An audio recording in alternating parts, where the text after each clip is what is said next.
Are manufactured homes a good idea for an investment? Whether it's your primary residence or you're buying them for investment properties, we're going to discuss that and more in this episode of The Den.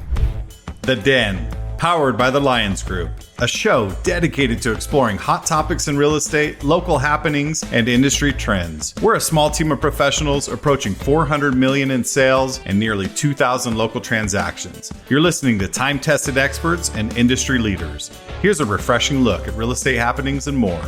Welcome to The Den.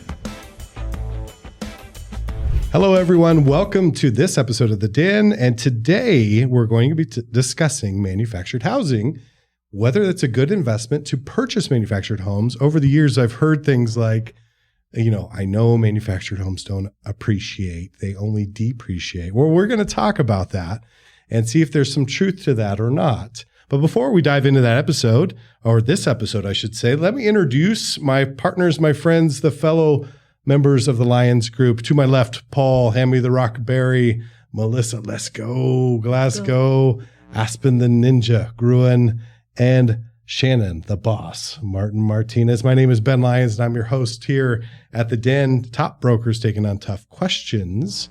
And this one is a tough one. We have quite a bit of manufactured homes in San Juan County, and I know north of the border as well, in La Plata County.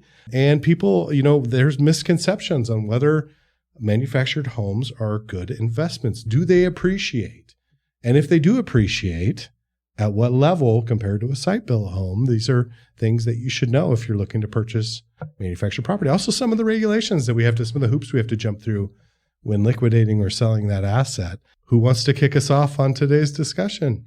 I'll do it. Melissa, let's go. All right. So, for those who don't know how a manufactured house is born, when it's the mommy and the daddy in manufactured housing, the baby is born and it is personal property because it has a tongue and axles.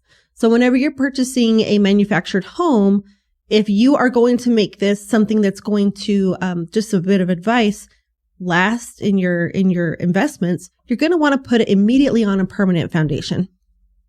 Yeah. And we'll probably get into that. Yeah, we're going to talk. We'll discuss that. But a lot of people don't know that. Even people that maybe have even lived in them before. I've come across, a bunch of different, what? I didn't know that. Well, why can't I just get a loan on it? Well, because it's still got its tongue and axles. It's, Yeah. So anyways, I think that manufactured housing has really stepped up their game in the last, 30 years maybe. And especially more recently, there's some beautiful manufactured homes out there. Yeah. So it's definitely an option. I don't know that it's really the cheaper way to go anymore. I think it used to be, but. Yeah. And what's funny is you start putting all the pieces together. Mom and dad had a manufactured home, right? Yeah. Is that how you're the birth of the manufactured home? Yeah. Oh, okay. The mommy manufactured home and the daddy manufactured home. Okay. Don't get me off on the rails here. We don't know who's listening. Oh, my heavens. Okay. So we have a manufactured home. Yeah. And by the time you get that, you transport it to a lot. You buy the lot, you make the improvements, you put in a septic, or you tap it to the sewer, or you bring in the electric, the water tap, whatever else needs to happen. By the time you're all said and done in that property, you could be in significantly. In fact, it's one of those things when you go to a car lot and you're like, well, I just want the $40,000, I'm just, 40,000 baseline nowadays, if you haven't noticed. Yeah. I just want that. Next thing you know, with a few upgrades and some other things, you're at $70,000. And so for $70,000, then you may want to take a step back and say, what other cars can I get for $70,000? But people get hyper-focused on things. Yeah. What you're saying is that there's a tipping point, right? With how much you can pull all that together. And at some point, the total cost of getting a new manufactured home may put you in the realm of a site build. It very well might. But my opinion and my advice to anybody doing it, go ahead and make that initial investment because it's going to be easier for you in the long run to sell the house. So when you say initial investment, you're talking about putting it on a permanent foundation. Yes. Okay. Yes. And I think that's something that we need to talk about right now. This is just for our viewers to understand, why is it important to put it on a permanent foundation? And what are some of the other key things that we need to do to make sure that when you go to sell it, it's all there? Who wants to take that on? Paul, Aspen? Yeah. So there's kind of three terminology points whenever you come into this. So there's the mobile home. So that means it's on wheels. You can move it. But then you have your manufactured house. It's on a permanent foundation. It's wrapped. It's not going anywhere. And then you have your modular homes. So those are homes that are similar, but I always kind of think of them like the Sears houses, they're kind of pre-built and then you put them back together. And those are very similar to site-built, stick-built houses. So whenever you are looking to get a loan, and I'm not a lender, so I'm not going to get too far into it, but you want the house that is at least in the manufactured stage. That means that the title has been purged. It's considered real property at that point. It's not chattel, and you're able to get a loan on it. If you move your manufactured home from the lot and then or your mobile home from the lot and then you bring it to your land and then you move it again, well, guess what you can't do now? You can't get a loan on it. So you want to just, like Melissa said, get it and make it where it's not going to be moved again. It's no questions. This is where it's been. It's a lot easier to prove. You get the title purged and then you can get a loan on it and someone else can get a loan on it if you decide to sell it without having to do all of these extra steps. You're already having to get your house ready to sell. Whenever you're ready to sell, you don't want to be doing 10 extra steps just so people can be able to buy it. Yeah. And that's a great point. I think a lot of people don't see, we're in this world, so we deal with this all the time. But lenders are asking now, I know it's a 1985 manufactured home. I know it's on a permanent foundation. I know the title's been purged at some point. Do you have proof that it has only been moved and set one time? And if you can't provide that proof through some extrapolation of data or actual proof that it was moved here to here with this permit, then are you implying that people don't keep their original sales receipt from 1985? You are absolutely correct. Yeah. Absolutely. Yeah. They didn't have scanners back then, did they? Right. Yeah. So, no, but you're absolutely right, Shannon. I mean, people don't keep good records. So you have to extrapolate this data, right, to prove that the home has only been moved and set one time. But Shannon, talk to us about what it is to purge the property. What does that mean from a lender's standpoint and for a homeowner's standpoint? That's kind of the process that they're looking at, from taking it from having a title, like a vehicle, to basically turning it into real estate. Basically taking off, like you said, taking off the wheels and axles, putting a permanent foundation around it. There's a couple of steps that you have to do there, and then they call it an affidavit of a fixture, and they will issue that to you, basically saying this is now permanently affixed to the property. And once it's permanently affixed to the property, then it becomes real estate. And you no longer have a vehicle, you now have a house. Yes. And that's a big part of the process because lenders want to loan on homes. They don't want to loan on vehicles. And so if it is a vehicle in a lender's eyes, you have a lot higher interest rate. There's only specific banks that will work with you.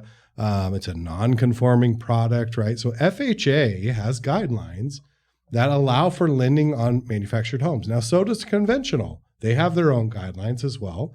But I would say FHA is probably the biggest lender with manufactured homes in America. And so FHA has guidelines on how that foundation should be set, how many tie downs should be there, some of the parameters, has it been moved and set more than one time, things like that. So all those play into the factor of being able to sell your home, because if you're missing a key component, that will affect your sellability and value tremendously. Paul, talk to us a little bit more about that. What part?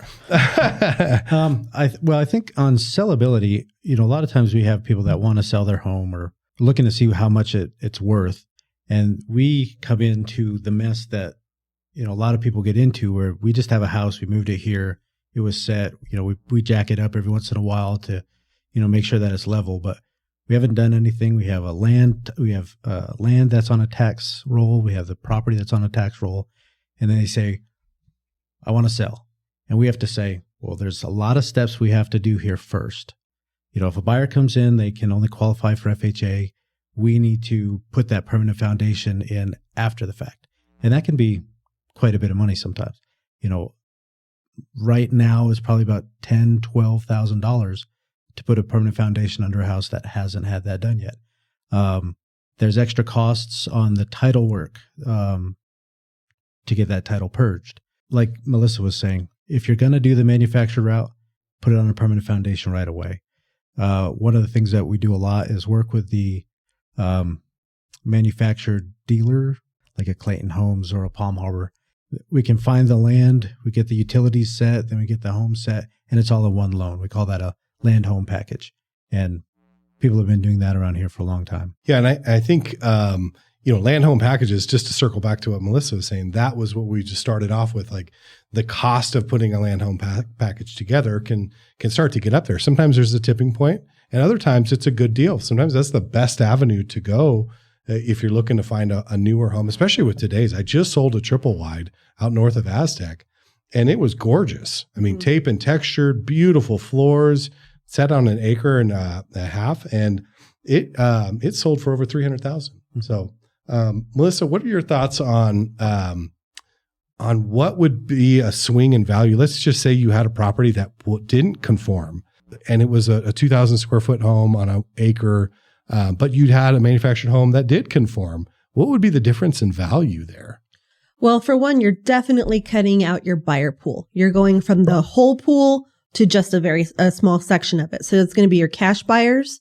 Maybe they're VA eligible, because there are some VA lenders that will do a manufacturer that has been moved. Or what you're going to be looking at is people looking for seller financing or real estate contract. So I think that your value there, you're probably not going to get as top dollar. I don't know, maybe I'm just going to pull a number out of there, 10 grand. It's a pretty significant difference. Or more. Yeah. And I would say or more, because if you think about it like this, I was just out on a market analysis with a property, and the owner has a great home. It's a really nice home. And then he did an addition to it. So it's a manufactured home with an addition, but there's no way to prove that it's only been moved and set one time. Yeah. I doubt he contacted an engineer to have that, structure added, because that's one of the requirements with FHA or conventional, is that you have an engineer approve that. Or approve it in retrospect, right? And I doubt it will clear without some significant upgrades. And if you were to say, hey, now you're in a price range of $150,000, let's say, but a lender is going to say, I can't loan on that, not for 3% down or 5% down, which with most people have. You're talking 25% down. So you're talking $20,000, $25,000, and most buyers in that price range just don't have that money. And that's pretty significant hit. So I would say a minimum of $10,000 in a situation like that. So if you can get all your pieces dialed in, you have a big ability to swing. How about from an investment side, Aspen? What are your thoughts on manufactured homes from an investment? I have a lot of thoughts about it. I just don't think they're good investments for the most part. We can say, everything depreciates eventually, and that's true. I mean, homes don't have a forever life, but when you're talking 100 plus years versus under 30, that means in my lifetime, I'm not going to be able to make this a long-term investment. I'm not going to be able to pass it down. And yes, you can keep the land, and they just fall apart a little bit faster. Their materials, for the most part, I'm talking the very average single wide, double wide here. There's some beautiful double wides, triple wides, that are being built, beautiful modular homes. I'm talking about the ones we see here. Mm-hmm. For the most part, you might be able to rent it out and get a good return on your investment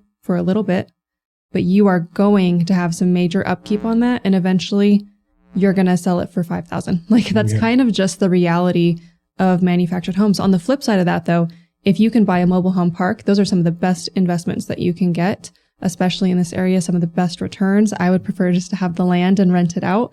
But if you're buying a manufactured home and it doesn't even have land to go with it, you're probably going to end up in a hole at some point, because you're assuming it's probably on septic. It might have propane. You're going to have to get the septic replaced in 25 years. Well, you're going to have to get the house is probably not going to be worth a ton in 25, 30 years. You kind of have now used up all of that value, and now you just have the land, but you have to get rid of the mobile home. You have to get rid of the septic. Mm-hmm. So now you're putting all that money to get rid of those things as well. I personally am just not a fan, but I know some people have great, experiences with them, but that's not where I'm choosing to focus, because I just don't see the long-term huge potential for it. And especially whenever people are buying older ones and then putting a ton of money into remodeling, maybe they bought it for cash for $10,000, $15,000 and put all this money into remodeling it, and they're not going to get it back unless some cash buyer comes in. And so just to clarify, you're talking more about single wides and double wides that are on the lower end. Yes. In like a mobile home park. Typical ones. Type of thing. Not the fancy ones that have acreage and shops. And I mean, those are few and far between. They're just not ones that we see the most of here. So those are not the ones I'm talking about. The ones that are, you can't even tell they're manufactured homes because they're just so built. And like you said, they're tape and textured and they have all these different upgrades. I'm just talking about the traditional ones that you see. And I actually have a 3-space trailer court that I own. Mm-hmm. And to your point, like that one's a 1967 with an addition. One is a 1978 and another is like a 1996. And they're all single wides. And I've gone in and done some nice things to them. But if I didn't have the income from the home themselves, if I didn't own the home, I would just have the dirt, which is fine. There's a lot less headache. So if you have a property that has like 30 spaces and you just want to deal with the infrastructure component, let people deal with the problems in their houses, that's a great way to go because you can just make money off the infrastructure. Mm-hmm. In the situation that I'm in, it just wouldn't make a lot of sense. I would make $700-800 a month versus $2,200 a month because I'm actually renting out the property itself. But to your point, I agree 100% in the sense that I'm having to redo all the plumbing, redo things that I didn't even think I needed to redo, subflooring and stuff like that. Over the years, I've spent tens of thousands of dollars keeping those up. And when I go to sell them, I mean, literally, if I just pulled one off, it would be a $5,000 sell. I mean, so there's far more value to me from an investment standpoint of renting it out, keeping it rentable and renting it out, understanding that when I go to sell, there's no value there. Mm-hmm. But that brings me to the next point, Shannon, which is if you have all these things that Aspen are talking about in the sense of like a really nice manufactured home on a nice permanent foundation, a detached shop, an irrigated lot, does a home like that appreciate at the same level that a site-built home does? What are your thoughts? I want to say yes. I think right now we look at some of these homes that, maybe we were selling 10 years ago and they're manufactured homes, couple of acres, nice. Like you said, they've got a garage, they've got a shop, they've got landscape. They're in a nice location and, they're already selling 100,000 more than we sold them for 3 or 4 years ago. So there is the potential, but it goes back to what Melissa said. Do it right the first time. Turn it into real estate. Don't keep it as a vehicle. Turn it into real estate. Make sure you're keeping that value and you will continue. I believe you will continue to appreciate. Yes. And especially with the quality of homes that are coming out nowadays, the quality is significant. I'm thinking about one that's out that I went and showed and literally it was a beautiful manufactured home. And we walked out back and it was like a park. They literally had a pond. They had a walking trail. It was all set up on in-ground irrigation. It was near the river. They had a detached garage that was big enough to house 2 cars or trucks comfortably, plus an additional parking for RV fifth wheel. I mean, something like that is going to appreciate almost at the same rate. I mean, the only thing, if you swapped out that house for the exact same square footage of a site-built home, I don't know if you're going to get much more. Right. I mean, I really don't. I mean, Paul, what are your thoughts there? I agree. And I was saying the same thing to Shannon probably last year, the year before. We had a 3-bed, 2-bath, 1,500 square foot. That's $165 all day. We're selling them now $235, $245, on an acre. So they definitely appreciate, but the really nice ones are getting market rate. I mean, there's modular houses out there, which kind of lend more like a site-built house, but they're getting the same price as site-built. Mm-hmm. Once you get to the bigger ones, the cost of construction on a site-built is actually, I've done the research, is actually a little bit less than putting that manufactured on that acreage. Yep, and that was Melissa's point originally, is you bake the cake and then all the ingredients separately combined, put you there. But I do agree with what you were saying, Aspen. I know before we started this, we're going to disagree. Yeah. But if we're talking about the trailer, what everybody says, I don't want to live in a trailer. If we're talking about that, those depreciate and those are the ones that you should probably rent out and they're not long-term investments. But I mean, manufacturers are great starter homes.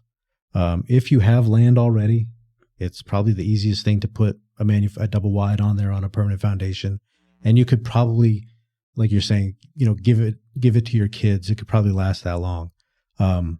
But the single wides that we see in the trailer parks around town, those are the ones that, it's worth the land. Yeah, you have very different things happening there. One actually does depreciate in value, and the other one appreciates.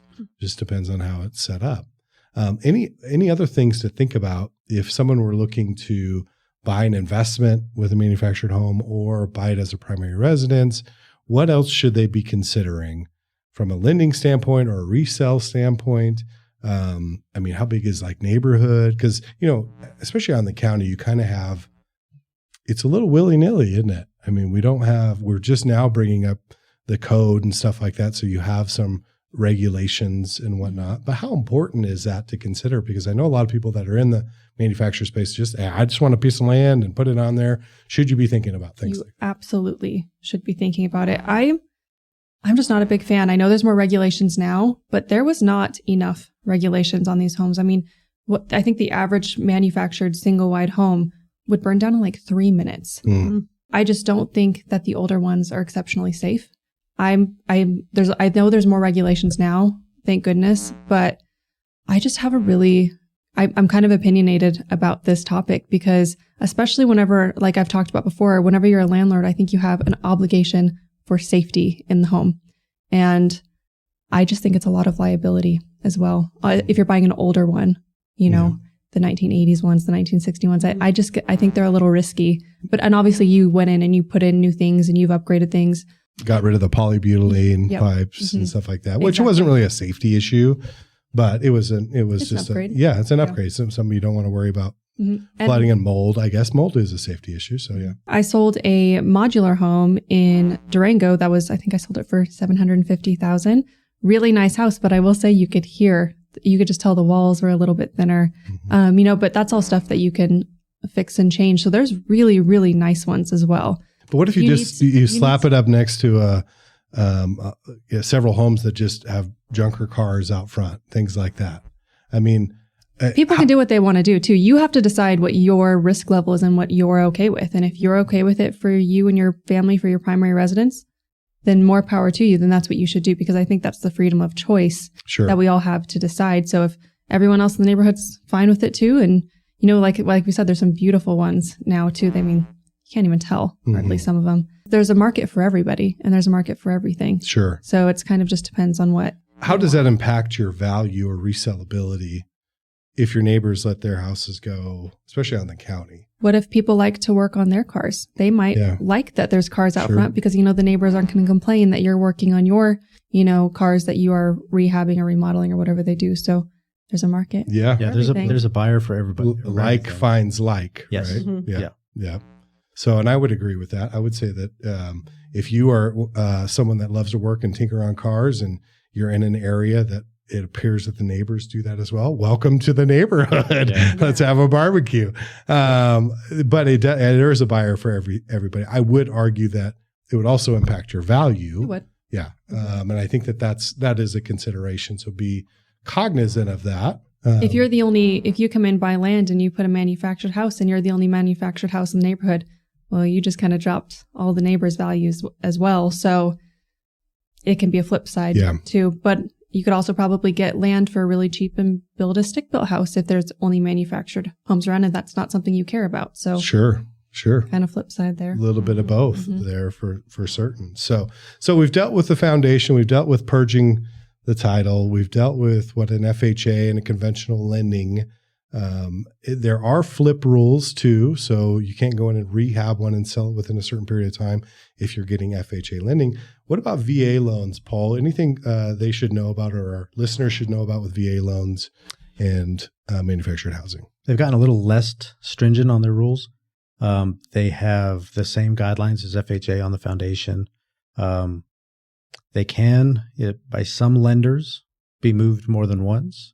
They can accept less than FHA permanent foundations, like an XI2, or not to get too into the weeds of this stuff. But VA is actually one of the easier ones to do manufactured housing. Okay, and that's good to know.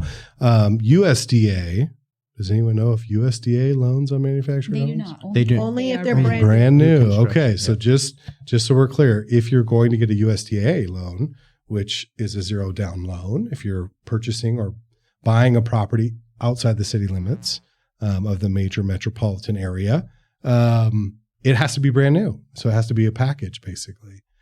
So that's good to know from the USDA standpoint. But let's move into the final thoughts in the speed round here. And Shannon, I'm going to start with you. Overall, are manufactured homes a good investment or not? Sure. If you buy them right. If you buy it right, it's like Bitcoin, right? Right. Yeah, if you buy it right, it's great. If not, it's terrible. I don't think it's a bad idea to buy a manufactured home. I don't. I do agree with Aspen that if you're talking about a long-term investment property, rental property or something, maybe the older ones are probably not the right fit. But overall, I say, they are showing that they're appreciating just the same as houses are, site-built houses. And there's always still a need for that housing. So they're sellable. They're sellable and they appreciate. They do. Aspen, what are your thoughts? Overall, are manufactured homes? Overall, no. No, not a No, good. I don't think so. Yeah. Not overall. We're not talking about the few gems Yep. that we see. Yep. Overall, no, I don't think they are. So your opinion is overall, no, not a good investment. Yep. Melissa? I'm super neutral on that because there's so many like heavy sides to it. But just do your homework. Yeah. Be an educated consumer. Yes. Makes a lot of sense. Understand the exit strategies. Yep. And how to make it a good investment. Paul?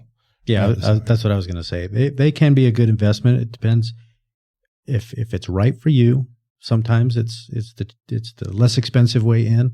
I think they can be, as long as you get a professional to help you do it right, get it set correctly the first time, so that down the road you're not dealing with the problems that you run into not doing it right. Yeah. And I would agree, just to round us out, I would agree wholeheartedly with that, in the sense that overall, I feel like manufactured homes would be a good investment if done right. Now, that's a big caveat, because you could lose your shirt if you're not careful, and they can depreciate in value. There's no doubt about it, but they can also appreciate.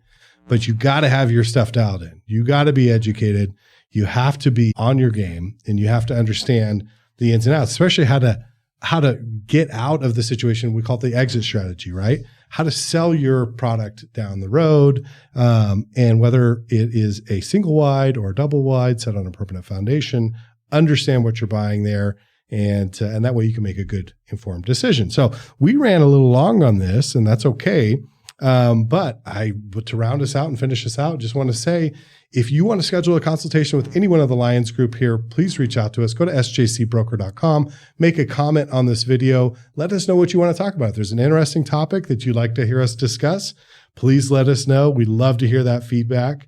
Also, we will be discussing in more detail the industry as a whole, the real estate industry here locally. How has it changed over the last couple of years? We were on fire there for the last 24 to 36 months.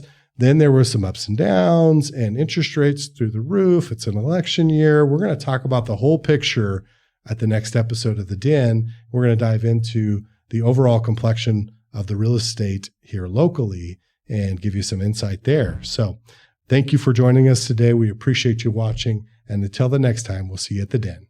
Thank you for listening to The Den, powered by the Lyons Group. Hit the subscribe button to keep informed on real estate happenings. If you'd like to learn more about the Lyons Group, visit sjcbroker.com. Complex markets require complex strategies. The Lyons Group can give you a true advantage in any market. Whether you're buying or selling, residential or commercial, contact us directly at sjcbroker.com. We're time-tested experts with a client-first approach, and we'll see you next time in The Den.